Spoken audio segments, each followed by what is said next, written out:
കഴിഞ്ഞ ദിവസം ഞാനൊരു വീഡിയോ ഇട്ടിട്ടുണ്ടായിരുന്നു. അതിന് കുറേ നെഗറ്റീവ്സൊക്കെ കേട്ടു.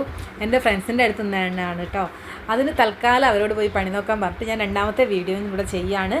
ഞങ്ങൾ എന്നും രാവിലെ ഷോപ്പിലേക്ക് പോകുന്നത്, അതായത് ഞങ്ങൾ 3 പേര് ഷോപ്പിലേക്ക് പോകുന്നത് ഒരേ ബസ്സിനാണ്. കോഴിക്കോട് ടു മുജൂന്ന് വരെ പോകുന്ന ബസ്സിലാണ്. SKT എന്നാണ് ബസ്സിൻ്റെ പേര്.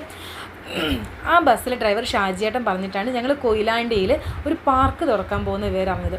കുറച്ച് 2-3 മാസങ്ങൾക്ക് മുന്നെയാണ്.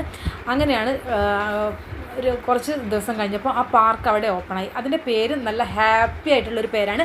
ഹാപ്പിനെസ് പാർക്ക് എന്നാണ് ഞങ്ങളുടെ കൊയിലാണ്ടിയിലെ പാർക്കിൻ്റെ പേര്. ഇത് വരുന്നത് കൊയിലാണ്ടി പഴയ ബസ് സ്റ്റാൻഡിൻ്റെയും പുതിയ ബസ് സ്റ്റാൻഡിൻ്റെയും കൂടെ നടുവിലായിട്ടാണ് ഈ പാർക്ക് സ്ഥിതി ചെയ്യുന്നത്. താമരശ്ശേരിക്കും കോഴിക്കോടിനും വടകരയ്ക്കും പോകുന്നവർക്ക് ഈ പാർക്ക് കാണാം. ഇതിനടുത്ത് ഹോട്ടലും കൂൾ ബാറും ഒക്കെ സ്ഥിതി ചെയ്യുന്നുണ്ട്. പിന്നെ അത്യാവശ്യം ഇരിക്കാനുള്ള സ്ഥലങ്ങളുണ്ട്. കൊയിലാണ്ടിയുടെ ഭീകരമായ കൊടും ചൂട് ഇതിനുള്ളിലേക്ക് വരുന്നില്ല എന്നുള്ളത് സത്യം തന്നെയാണ്. ഞാൻ കുറേ ദിവസമായി പോകണം എന്നൊക്കെ വിചാരിച്ചിട്ടുണ്ടെങ്കിലും ഇന്നാണ് അതിനൊരവസരം ലഭിച്ചത്. എന്തായാലും അവിടെ പോയി ഇരുന്ന് മനസ്സൊന്ന് ശാന്തമാകും, ഹാപ്പിയാകും. അതുകൊണ്ട് കണ്ടറിഞ്ഞിട്ട പേര് തന്നെയാണ് ആ പാർക്കിന്, ഹാപ്പിനെസ് പാർക്ക് എന്ന്. ഞങ്ങൾ പോകുമ്പം കുറച്ച് ആളുകളൊക്കെ അവിടെ ഉണ്ടായിരുന്നു. കുട്ടികളൊക്കെ ഓടി അങ്ങനെ കളിക്കുന്നുണ്ട്. എന്തായാലും ആ വഴി പോകുന്നവരൊന്ന് അവിടെ കയറി കാണാം.